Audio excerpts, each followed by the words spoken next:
welcome back to my channel. My name is Efrain Rodriguez and this is the Woke Project. Today we're going to learn how to detect inauthentic behavior. This by no means is an all-encompassing guide on how to detect inauthentic behavior. We are only going to scratch the surface.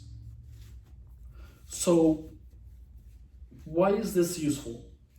Detecting inauthentic behavior will help you distinguish between the people who are trying to deceive you in any way, shape, or form. So it can be things as unimportant as, oh, how are you? Oh, I'm doing good. Someone can actually mean, oh, I really don't care. I'm just asking you because I'm being courteous. Or someone can actually be having a really good day and they can express that. So by practicing how to detect it, you will be able to distinguish the authenticity of people's words, expressions in every single way, shape, and form. So now we're going to start by defining what is authentic behavior. So what is authentic behavior?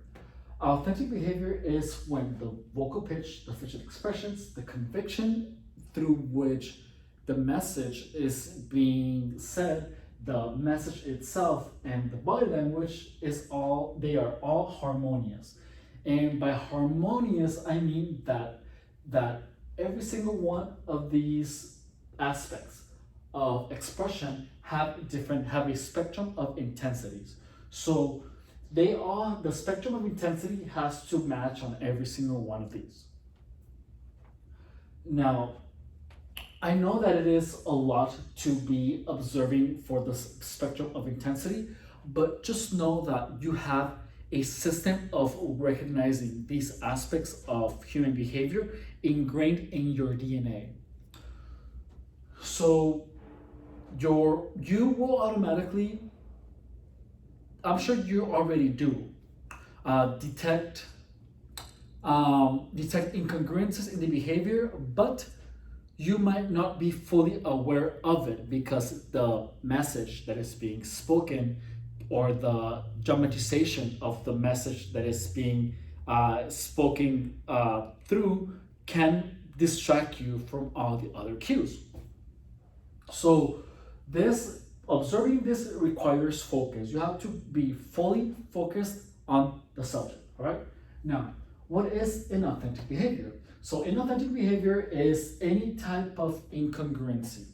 So when I'm sure you have had conversations with people and then you just feel that something wasn't right or that something felt off about that, but you cannot particularly put your finger on it. So again, this is because your subconscious mind, it detected an incongruency in the behavior, but you were not aware of it. Your subconscious mind saw it, but your conscious mind was not aware of it because you were distracted. So we are trying to bring all these subconscious processes to your conscious mind. That way you know faster, all right? Or you know sooner rather than later. Now, I'm going to give you a couple of places where you can get really good practice. The first place that I'm going to mention is going to be a little bit off, but the rest of them are like, okay. So, and by a little bit off, I mean a little explicit. So, it's porn. So, in this type of entertainment, the pleasure vocally expressed versus the pleasure facially expressed is incongruent.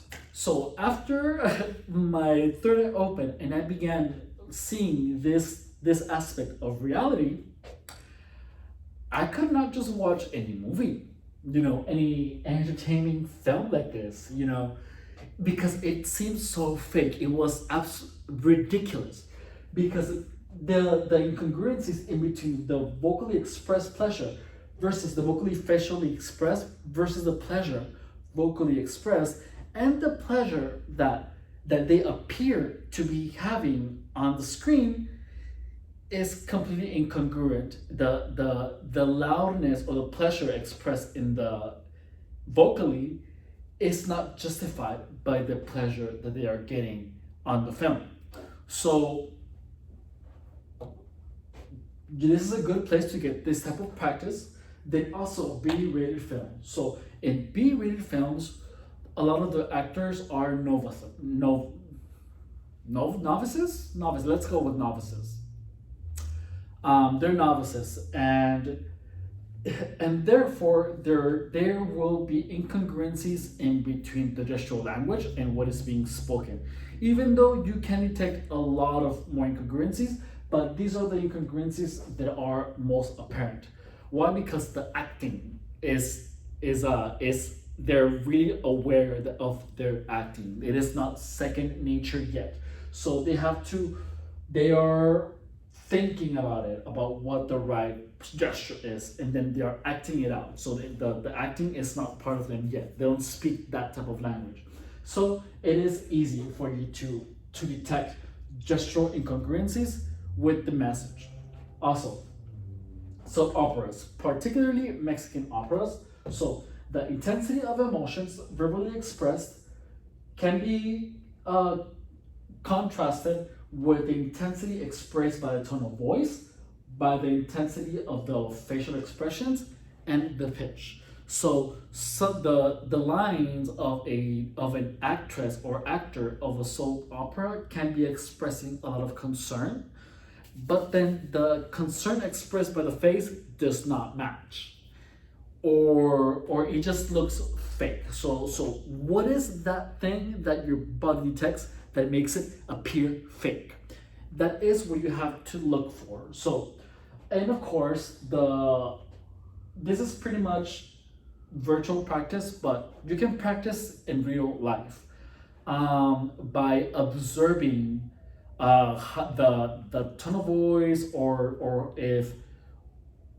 how not the verbosity, but the actual conviction through which someone says good morning. You can actually see if someone actually wants you to have a good morning, or if someone is just saying it to be courteous. So become aware of that. So when you polish this skill, you will be able to know the intentions of people without them, before they even take action on it. So if someone wants to deceive you, you will be able to see their intention to deceive you.